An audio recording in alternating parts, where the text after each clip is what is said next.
আসসালামু আলাইকুম। আশা করি যে যেখানে আছেন সুস্থ আছেন, ভালো আছেন। Welcome to my channel. আজকে আপনাদের সাথে আমি চিংড়ি রেসিপি শেয়ার করব। প্রথমে দেখতে পাচ্ছেন আমি চিংড়ি মাছগুলো একটু পানি সহ কড়াইতে দিয়ে দিলাম, লবণ হলুদের গুঁড়া দিয়ে। এখন এটাকে একটু দেশের ভাষায়, আমার শ্বশুরবাড়ি এলাকার ভাষায় বলে এটাকে হোটলানো। এখন কোন জায়গায় কী বলে আমি জানি না। আর আরেকটা রেসিপি হচ্ছে ইলিশ মাছ দিয়ে ভেন্ডি দিয়ে আর কি ভুনার মতো, এটা আমার শ্বশুরবাড়ি এলাকায় বলে ভাজা।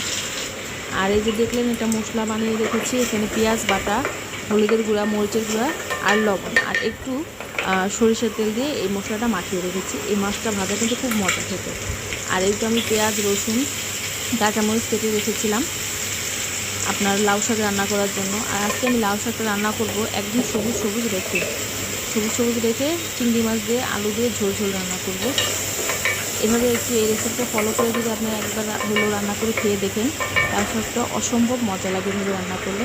এই তো আমি যখন আলুটা দিয়েছিলাম, আমার ক্যামেরাটা অন করতে খেয়াল ছিল না, আমি একটু আলুটা দিয়ে দিয়েছি, দিয়ে একটু পানি দিয়ে সুন্দরভাবে মশলাটা কষিয়ে নিচ্ছি। তো আমি যে ইলিশ মাছটা যে ভুনা করছি, এখানে পরিমাণ মতো পানি দিয়ে দিয়েছি। এই তো আমি লাউ শাকটাও সুন্দর, যতটুকু পানি লাগবে আমার ততটুকু পানি দিয়ে আমি আরেকটু ফুটানো, মানে ফুটে আশেপাশে তখন আমি লাউ শাকটা ধুয়ে রাখা কাটা লাউ শাকটা আমি দিয়ে দিলাম। দিয়ে এখন আমি একটু ঢেকে দেবো। আর লাউ শাক কিন্তু রান্না করতে বেশি সময় লাগে না, বেশি সময় রান্না করলে লাউ শাক টক লাগে আর কালো হয়ে যায়। এই তো আমার লাউ শাকটা কত সুন্দর, একটু সবুজ সবুজ ভাব আছে আর কালারটাও কত সুন্দর দেখাচ্ছে। আর লাউ শাকে কিন্তু শুকনো মরিচের গুঁড়ো ব্যবহার করলে ভালো দেখায় না, তার থেকে কাঁচামরিচ দিয়ে রান্না করলে সুন্দর, কালারটাও সুন্দর দেখায়, খেতেও ভালো লাগে। এই তো আমার ইলিশ মাছটা প্রায় ভাজা ভাজা হয়ে আসছে। আর এই ইলিশ মাছটা কিন্তু আমি তেলে কোনো রকমের ভেজে নিই। আর আপনারা যদি এই ইলিশ মাছের রেসিপি চান, তাহলে আমাকে একটি করে কমেন্ট করে জানাবেন, তাহলে আমি ইলিশ মাছের রেসিপিটা পুরোভাবে শেয়ার করব। এই তো ইলিশ মাছটা পুরোপুরি তেল ছেড়ে দিয়েছে। আর এখানে আরেকটা রেসিপি হচ্ছে, সবাই কম বেশি জানেন, কিন্তু মুচমুচা হয় না অনেকের বড়াই।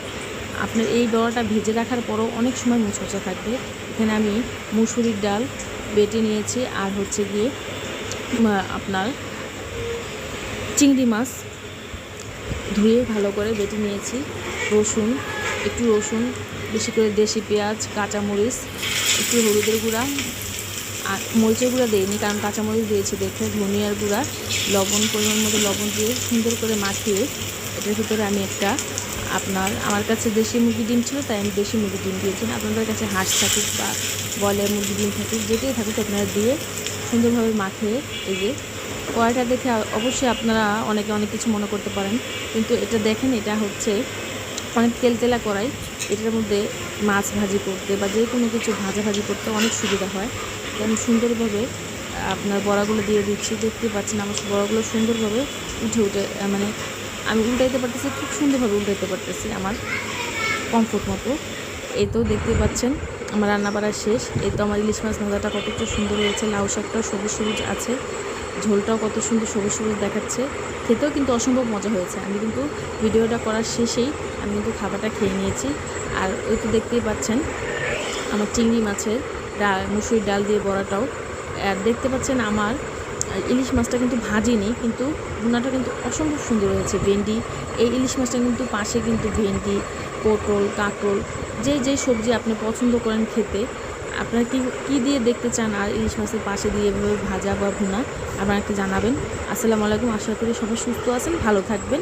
আমার চ্যানেলটা লাইক করবেন, শেয়ার করবেন, একটি করে কমেন্ট করবেন। আসসালামু আলাইকুম।